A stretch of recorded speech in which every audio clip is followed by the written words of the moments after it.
Non, mais toi-même, tu dis ici qu'il faut que vous alliez discuter. Discuter là, on vous lit entre les lignes et nous comprenons ce que ça veut dire. Oh. On a dit ça depuis longtemps que c'est ce que vous cherchez. Maintenant, tu l'as avoué. Le public a compris que Nouvelle est là, a besoin d'un dialogue. Il est en train de nous balancer ses contraintes et à gauche, voir notre réaction. Quelle sera notre réaction? Quelqu'un qui désire le dialogue, comment peut-il oser indexer Kadima? Comme quoi, c'est Kadima qui prépare le glissement. Alors que clairement, dans son discours ici, on a senti qu'il n'est pas prêt à y aller. Et aujourd'hui, c'est Fachi et Béa. Béa est interpellé. Il est interpellé pourquoi? Rien, silence la radio. Jusqu'au jour d'aujourd'hui, il ne sait même pas le motif de son interpellation. Coup d'État veut dire, une fois c'est avorté, tous les généraux cités dans ça, ils doivent répondre. Avez-vous entendu, on a cité même un général? Donc, même pas un militaire jusque-là. Donc, c'est un coup d'État de soupçon. On est en train de soupçonner Béa.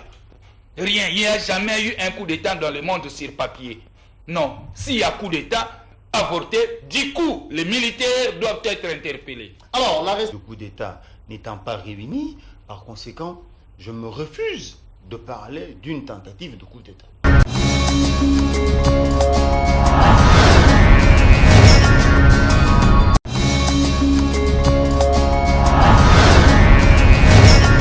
Avorté, d'abord, il y aura restriction de la liberté ou des libertés. Couvre-feu de 0 heure, c'est maintenant à 18 heures, parce que le pays est en danger. Jusqu'au jour d'aujourd'hui, aucune liste de militaires. C'est ce que vous suggérez? Non, je pars dans la logique où les coups d'État étaient effectivement avortés. C'était ça d'abord la première des mesures. La deuxième des mesures, c'est la fermeture de nos frontières. Si ça s'avérait vrai, c'était vraiment un coup d'État préparé. Et comme moi j'ai dit ici, que voilà, l'autorité n'a pas pris de mesures conservatoires par rapport à ça. Et par conséquent, moi je conclus que c'est un coup d'État raté de théâtre. Vous qualifiez ça du théâtre? C'est du théâtre, mon cher. Vous savez pourquoi? Le couvre-feu raté, mais qu'est-ce qui pourrait justifier la détention ou l'arrestation de François Béa? Mais oui, justement, François Béa est interpellé par l'ANER, détenu à l'ANER aujourd'hui. Ça fait déjà 3 jours, 4 jours même, je vais dire. Mais la personne interpellée n'est même pas informée du motif de son interpellation. Au préalable, on devait déjà lui tenir informé. Voilà, vous êtes interpellé parce que vous êtes ou vous entretenez des relations avec des rebelles. Vous entretenez de bonnes relations avec ceux-là qui, entre guillemets, sous réserve, ont tenté de faire coup d'État. Mais jusqu'au jour d'aujourd'hui, il n'y a rien. Pas plus tard qu'hier, j'ai vu une réquisition d'informations que M. Hervé Jamboulou, l'AG de l'ANER, a émis dans une société de communication de la place. Je me suis dit, bon, ok, si c'est vrai, les enquêtes continuent. Mais ça ne doit pas traîner jusqu'au jour d'aujourd'hui. Un coup d'État, ce n'est pas une mince affaire, mon cher. Ce n'est pas une mince affaire parce que ça se prépare tellement que si c'est raté vite, on doit avoir déjà des généraux, des militaires cités dans ça. Mais jusqu'au jour d'aujourd'hui, aucun militaire cité. Aucun militaire interpellé. Est-ce que nous devons croire à cette aventure? Mais qu'est-ce que moi j'ai dit? J'établis une similitude entre le propos de M. Denis Kadima, qui avait évoqué une contrainte de la sécurité, et aujourd'hui, on crée ces scénarios pour dire que voilà, il y a problème de la sécurité. L'insécurité bat son plein, il n'y a pas moyen de vous organiser les élections dans les délais impartis par la Constitution. Tentative de coup d'État, vous qualifiez ça de saga, c'est votre point de vue, c'est vos analyses. Oui, j'assume. Mais s'il s'avérait vrai, d'après vous, c'est dans le but de repousser les élections, c'est dans le but de ne pas organiser les élections dans le délai constitutionnel? Non, c'est-à-dire ici, je dois être clair.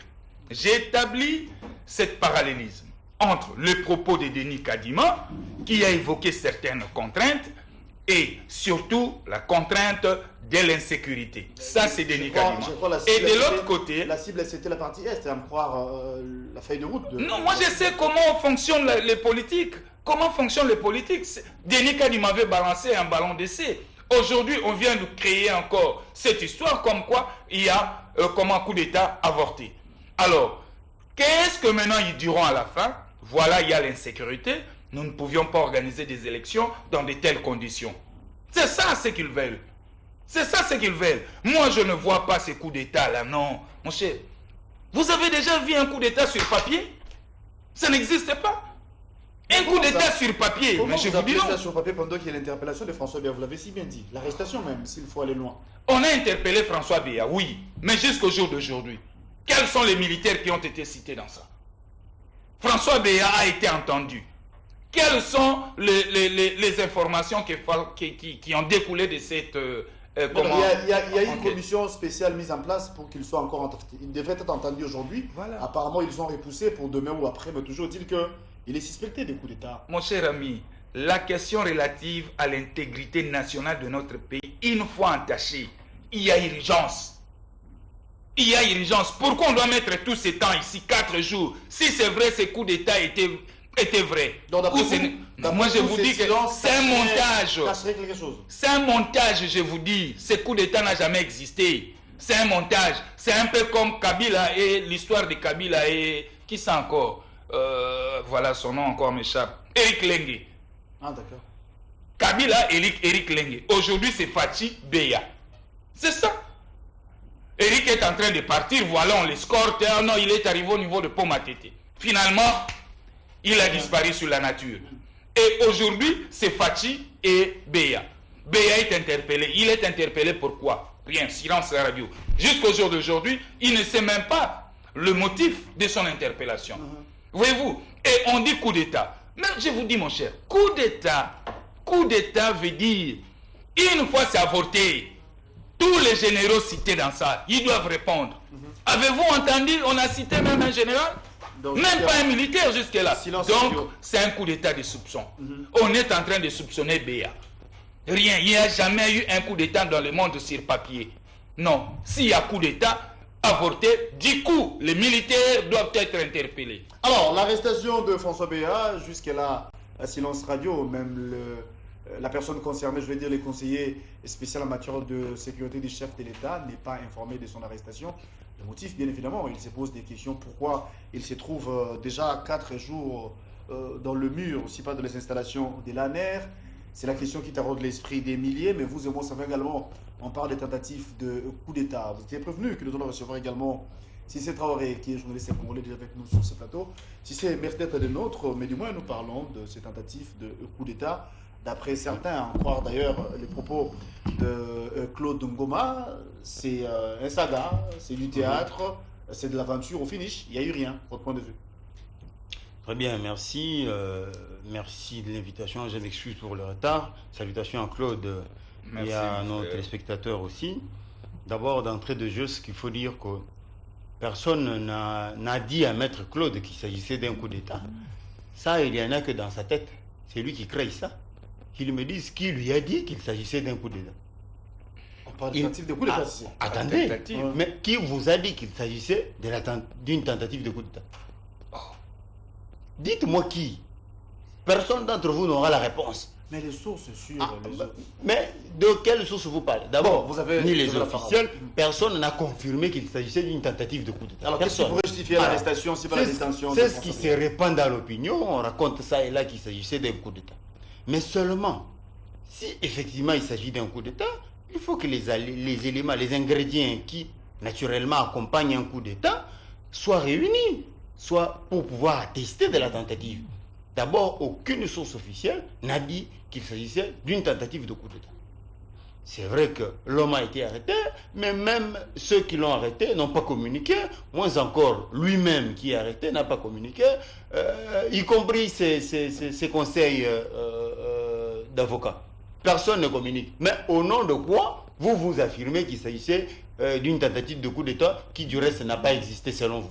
Mais déjà vous parlez d'une tentative de coup d'État. Personne officiellement. Alors, maintenant ce qu'il faut dire c'est que moi en tant que journaliste, je n'attendrai pas que les sources officielles me disent qu'il y a eu tentative de coup d'État. Je veux me servir des éléments à ma disposition pour affirmer si oui ou non il y a eu tentative de coup d'État. Ouais. C'est vrai que les officiels peuvent dire il n'en est pas question, il n'y a pas eu tentative. Mais si les éléments à ma possession attestent qu'il y a eu tentative de coup d'État, eh bien, en tant que journaliste, je vais affirmer qu'il y a eu tentative de coup d'État. Journaliste, Mais maintenant, qu'est-ce qui peut justifier la détention si pas la mais maintenant, dans François Béat, dans le contexte où nous sommes ici, c'est vrai que le secret de l'instruction reste gardé et que par conséquent, on ne peut pas épiloguer dessus de manière à empiéter même le déroulement de l'enquête, d'où les spéculations qui prennent de l'espace. On estime qu'il y a des dossiers noirs, très sensibles, dans lequel est trempé le conseiller spécial. Mais je m'en tiens à ce qui est officiel et aux éléments à notre disposition. Il y a ni discours officiel, communication officielle, ça vous avez raison. Mais aussi, c'est ce silence il n'y a pas non plus des éléments de tentative de coup d'État. Il n'y en a pas non plus. Il n'y a pas d'éléments de tentative de coup d'État. Il n'y a pas non plus une communication qui atteste qu'il y a eu tentative. Alors, au finish, sur quoi on discute? Il y aurait donc un dossier quelconque pour lequel le conseil spécial a été arrêté, mais sur lequel on a choisi de taire. Les sources officielles ont choisi de se taire. Il y a eu sur le dimanche dernier, je vous relance simplement, devant les sièges de l'UDPS, devant les sièges du parti présidentiel, les combattants étaient clairs. Ils ont dit que il y a un groupe de gens, ou encore une équipe, qui a tenté de tuer les chefs de l'État pour renverser le pouvoir. Après, il y a eu des réactions. Moi, j'ai suivi l'ex-ministre que je cite, Steve Mbikaï, qui fustige cela, qui dit clairement qu'à la où on voit les choses, il n'y a pas lieu, parce que nous avons opté ou encore choisi pour la démocratie, pour le développement, pour l'alternance. On ne peut pas non plus remettre en cause la constitution qui est déjà mise en place. Donc, on parle coup d'État. Mais vous êtes journaliste, vous avez si bien dit, vous avez les éléments à votre disposition, on ne se convient pas. Dites-nous, c'est quoi le vrai problème et qu'est-ce qui peut justifier jusqu'à nos jours la détention de François Béat dans les locaux de l'ANER, lui qui dit reste est le conseiller spécial, j'insiste, le conseiller spécial en matière de sécurité des chefs de l'État. Non, la réponse est claire. J'insiste ici que les éléments, les ingrédients d'une tentative de coup d'État n'étant pas réunis, par conséquent, je me refuse de parler d'une tentative de coup d'État. Mais aussi, le fait que communication officielle, il n'y a pas eu, on se refuse aussi de parler coup d'État. Mais ce qui est vrai, c'est que on n'arrête pas quelqu'un gratuitement. Il y a une cause pour laquelle le conseil spécial a été arrêté. Mais seulement, j'estime que cette cause est assez sensible pour que les services et les sources officielles choisissent de ne pas se prononcer publiquement là-dessus. Ce qui est vrai, c'est qu'il y a une cause. Mais étant donné que les sources officielles se sont tues et que jusque-là, les éléments de notre possession, nous enquêteurs, n'attestent pas d'une tentative de coup d'État, on ne peut pas se prononcer là-dessus comme quoi c'était une tentative. Non, nous continuons les enquêtes jusqu'à ce que nous ayons suffisamment d'éléments qui puissent attester d'une conspiration effective contre le régime en place. Donc, nous reviendrons ici pour parler. Les militants de l'UDPS est détenu, non pas pour un coup d'État, mais plutôt pour un autre dossier. C'est qui est vrai qu'il y a un dossier, mais qui, de mon point de vue, jusqu'à aujourd'hui, ne ressemble pas à un coup d'État. Mais il y a effectivement un dossier. Mais les services choisissent de se taire, évidemment. C'est eux qui voient si c'est sensible ou pas. Nous n'avons pas toutes les données à notre disposition. Il faut quand même que nous restions honnêtes. Donc, que les militants de l'UDPS gesticulent ça et là, c'est normal, je peux comprendre. Ils ne sont pas la bouche autorisée pour communiquer, mais des infos peuvent leur parvenir. Et c'est normal qu'en tant que militants du parti au pouvoir, qu'ils prennent l'avant-garde pour, n'est-ce pas, mettre en garde tous ceux qui seraient tentés de participer à une conspiration pareille. C'est une attitude que je comprends. Alors, mais ce n'est pas parce qu'eux ont manifesté que pour autant c'est établi que c'est une tentative de coup d'État. Pas du tout. Je voulais dire, tous prenons pour un état de droit, c'est du respect des textes. Et dans l'état de droit, il est également stipulé que quand on détient quelqu'un, il faut à tout prix, en premier lieu d'ailleurs, qu'il soit informé de sa détention, allais-je dire. François Béat, jusqu'ici, ça fait 3-4 jours, si je m'abuse, il n'est au courant de rien. Il ne sait pas pourquoi il se retrouve dans le mur de l'ANER. Comment peut-on expliquer ça? Très bien, vous comprendrez que le plus souvent, quand il s'agit des dossiers assez sensibles, les règles les règles administratives, les règles de droit et autres, tout sont le plus souvent, comme on dit, la politique prime sur le droit. Le plus souvent, quand il s'agit de dossiers assez sensibles comme ça, écoutez, on n'y va pas par la procédure normale, parce que c'est une situation délicate et extraordinaire. Mais cependant,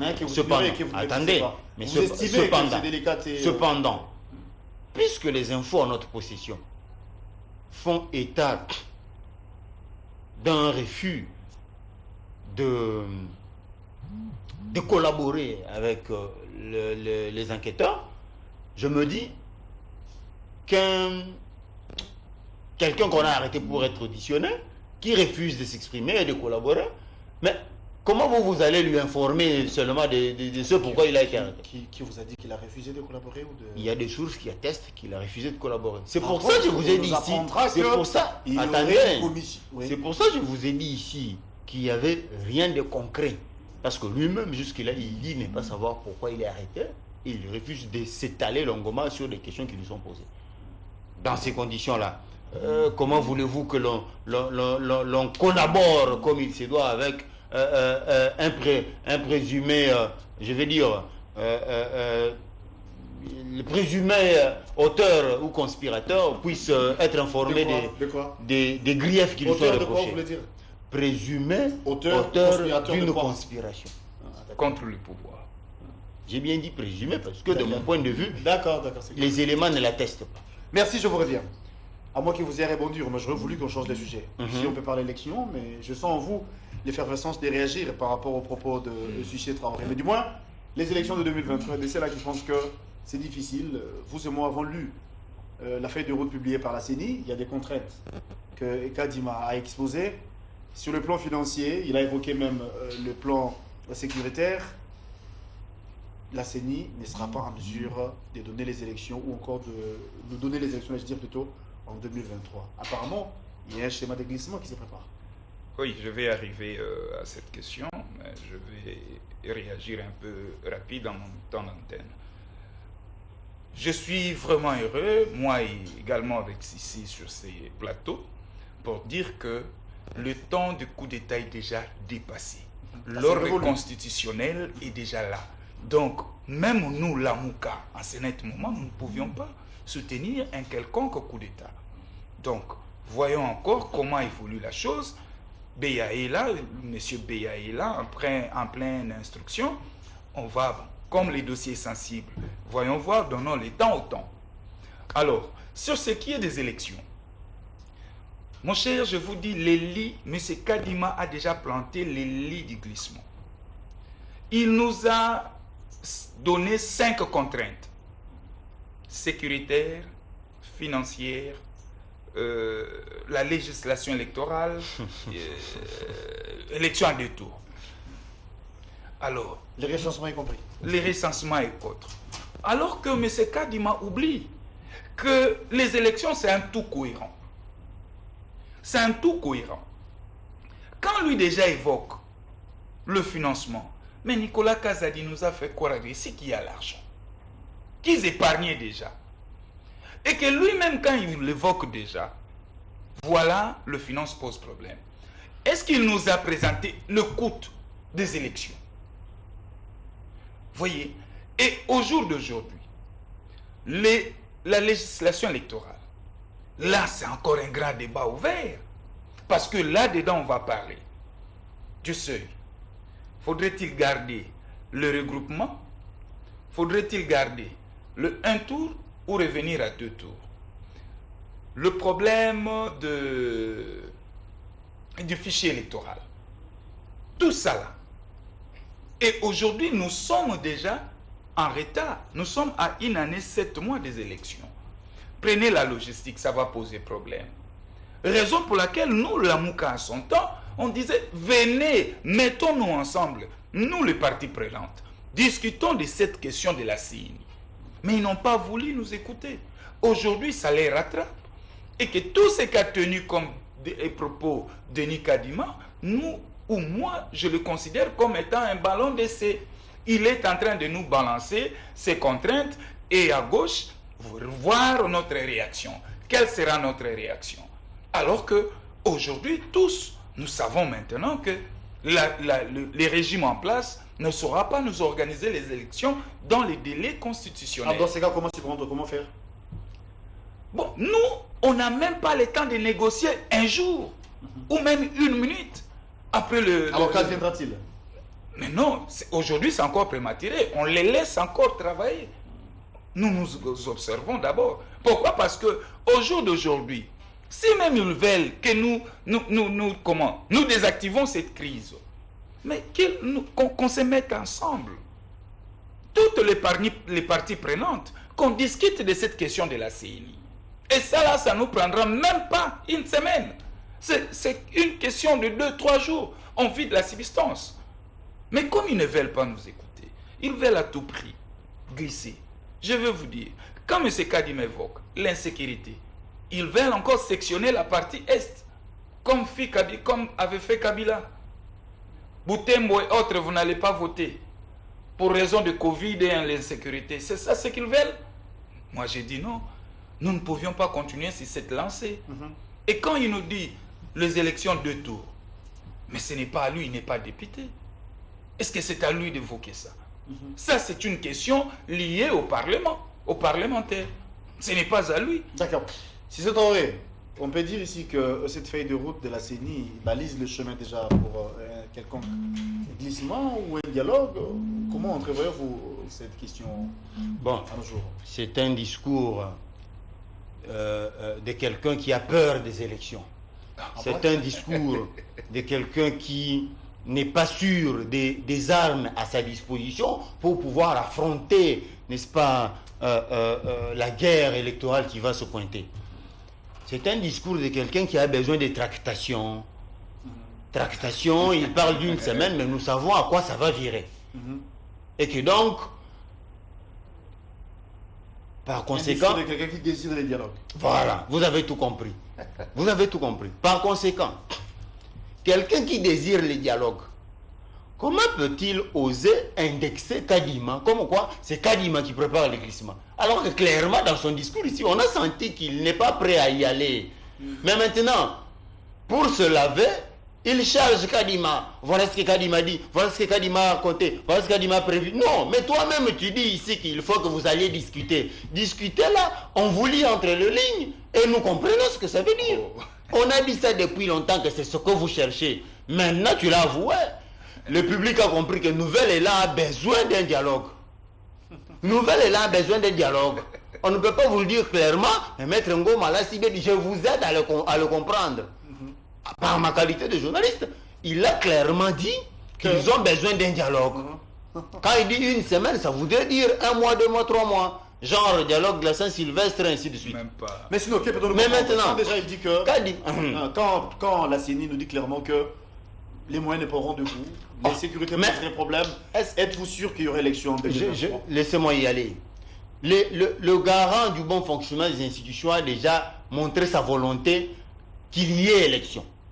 Il l'a déjà dit. Quand il était au Kassai, il l'a dit. Mais bon, maintenant, la CENI n'est pas au évidemment, oui. L'homme propose, Dieu dispose. Ça, c'est biblique. Mais déjà, la volonté... Attendez. Mais l'État, oui, dans la Constitution, on parle de Dieu. Ne mettez pas Dieu de côté. Il y a Dieu dans la Constitution. Alors, ne vous énervez quand on parle de Dieu dans les affaires de l'État. Donc, le chef de l'État a déjà fait montre de sa disponibilité, de sa détermination pour qu'il y ait élection. Mais attention, il n'est pas Dieu. Dieu peut disposer autrement. Dieu peut dire, bon, ok, écoutez, il vous crée ce qu'on appelle les impondérables.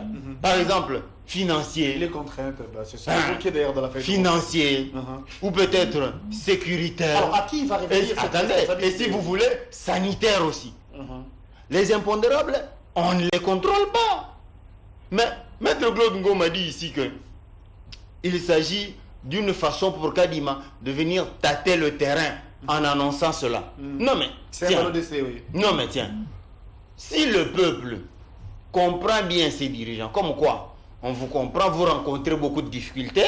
Par conséquent, nous vous laissons vous préparer pour nous donner des élections bien organisées au moment voulu.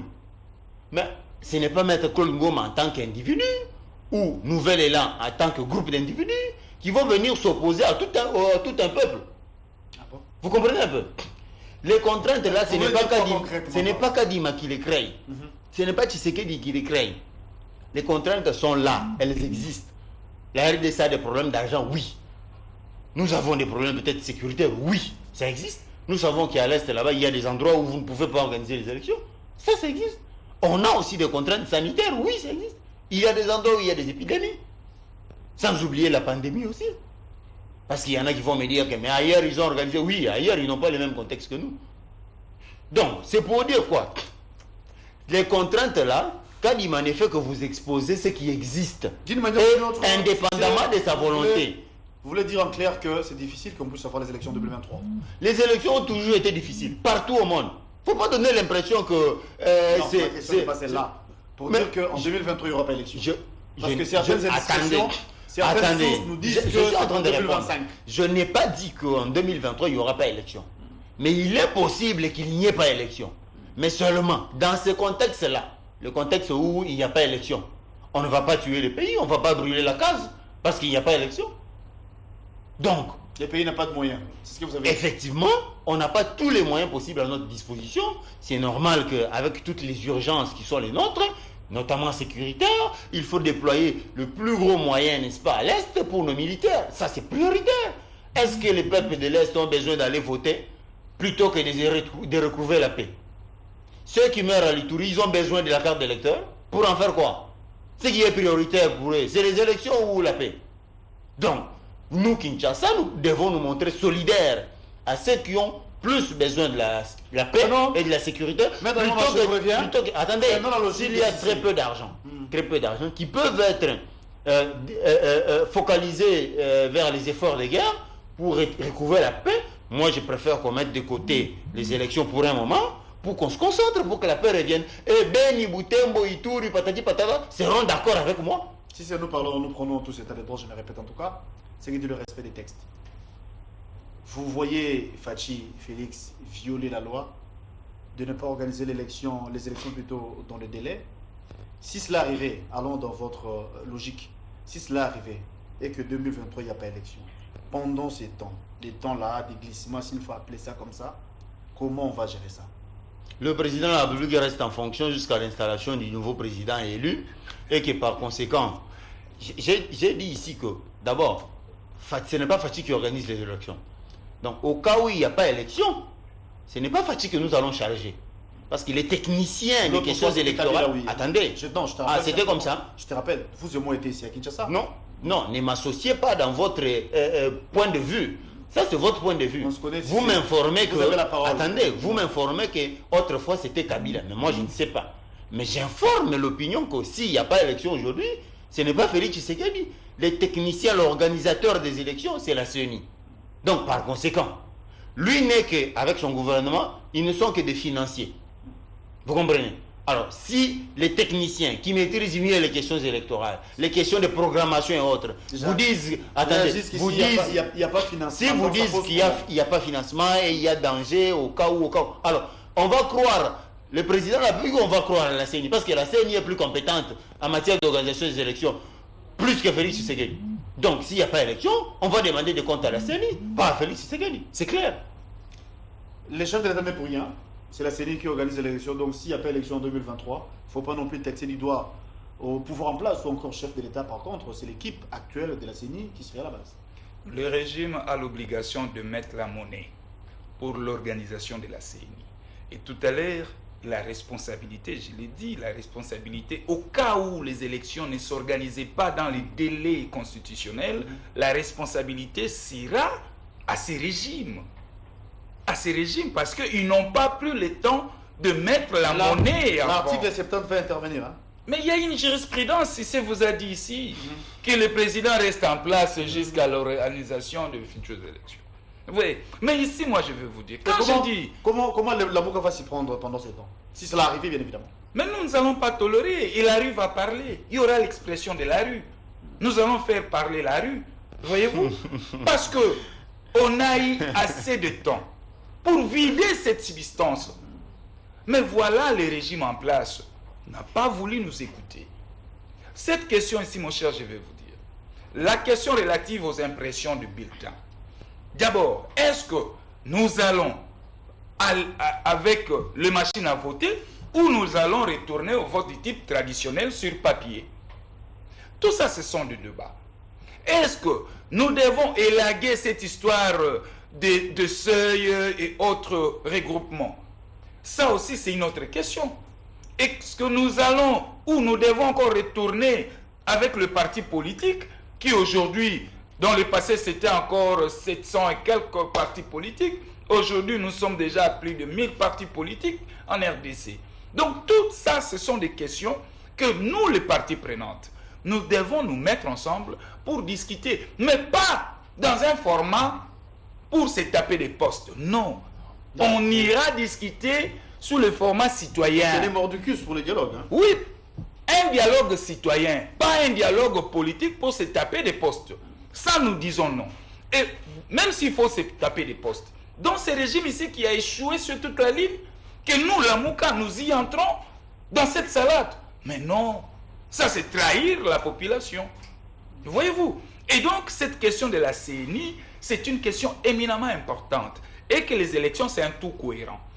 Déjà, tout a été déjà mal commencé avec la loi portant fonctionnement et organisation de la CENI. La désignation et la nomination de M. Kadima. Tout récemment ici, un haut cadre de l'UDPS nommé à l'exécutif national.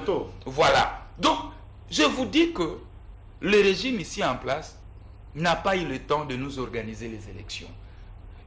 Nicolas Kazadi nous a bouché les oreilles ici comme quoi pour nous dire il a l'argent.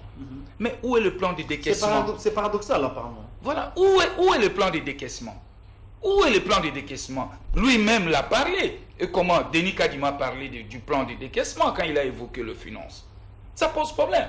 Et donc voilà, on nous miroite les élections, mais à côté, il n'y a rien qui s'est fait. Il n'y a rien. Je vous dis, il y a des questions sensibles autour de cette question électorale. Je vous prends l'exemple. On chute au même moment. Oui, je prends l'exemple. Est-ce que nous devons continuer avec les machines à voter? Ça aussi, c'est une question à débattre. Voilà pourquoi je vous dis que les parties prenantes doivent se retrouver. Est-ce que nous devons garder le 1 tour ou nous devons revenir, retourner à 2 tours? Tout ça, ce sont des questions. Vous voyez? Et aujourd'hui, en interne, ils ont mobilisé combien pour les élections? Pour que nous ayons les élections, il faut quelque chose comme 1 milliard de dollars. C'est là où les bas blessent.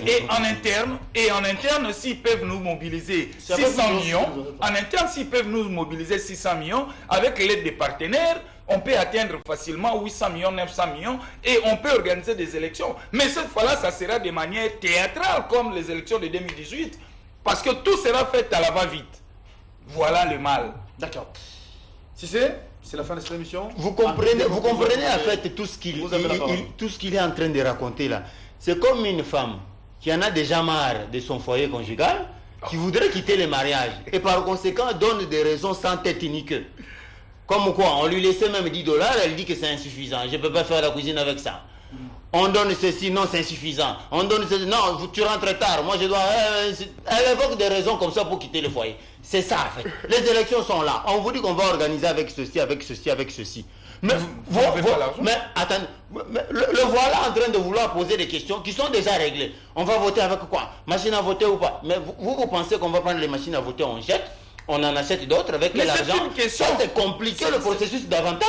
On vous dit déjà qu'on n'a pas assez d'argent. Attendez, on vous dit déjà qu'on n'a pas assez d'argent pour financer. Mais vous posez encore des questions des machines. Mais les machines sont là pour voter avec nous. Vous voulez qu'on les jette? Attendez, on va acheter avec quoi? Et le seuil. Si vous voulez qu'on mette de côté les machines à voter. Vous parler de la loi électorale. Attendez, il faut réviser.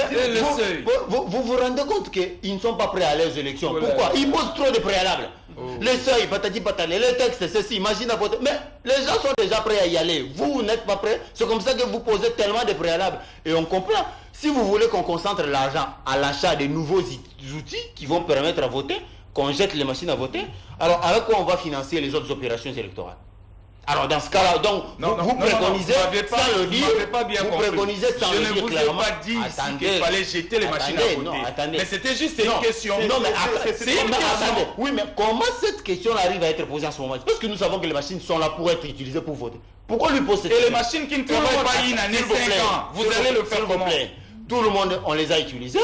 Et on les a conservés pour être utilisés cette 5 ans, les machines qui ne consomment pas 5 ans. D'où vous vient la question en tête? Comme quoi, est-ce qu'on va utiliser les machines? Mais elles sont là pour là. Donc vous posez des questions qui en réalité n'ont pas lieu d'être. Simplement pour tourner le pouce et par conséquent nous faire perdre du temps. Vous n'êtes pas prêts à aller aux élections, nous avons compris. Vous sollicitez un dialogue d'1 mois. J'ai compris, vous avez entendu que Nouvel Élan a besoin d'un dialogue d'1 mois. Mais vous avez dit que l'opinion a compris. 2023, c'est compliqué. Hein. 2023, de mon point de vue, sans être expert électoral, de mon point de vue, je suis quand même tenté de croire que ça va être compliqué. Ça va être compliqué. Mais vous si, nous rejoignez. Non, là où on ne se rencontre pas, c'est là où moi je dis, s'il arrive qu'il n'y ait pas élection, je comprendrai Kadima. Parce que lui, en tant que technicien, il nous a déjà prévenu. Comme quoi, nous avons des contraintes financières, sécuritaires, sanitaires et ainsi de suite. Donc, comme on dit, personne avertie en vaut deux, et que par conséquent, nous allons nous attendre à ce glissement-là, même d'une année, 2 ans, 3 ans, ça dépend, jusqu'à ce qu'on ait des élections. Bien fait. L'avocat vous dira qu'il n'y aura même pas une minute de plus. Encore un jour de plus. Mais justement, est-ce que le peuple va accéder à ce que Kadima va lui dire? Alors, Lamouka va faire parler la rue avec des fétiches, avec des Mikichi qui viendront d'où? Mais qui sera dans la rue parce que le peuple sera avec Kadima? Merci. Moi, je me demande. Merci, Cissé. Vous allez appeler les Bissimbi et les Bakoulou qui vont descendre dans la rue parce que le peuple est avec Kadima. Merci beaucoup. Merci, M. Claude Ngoma. Je rappelle ici que vous êtes cadre de Nouvel Élan, donc vous êtes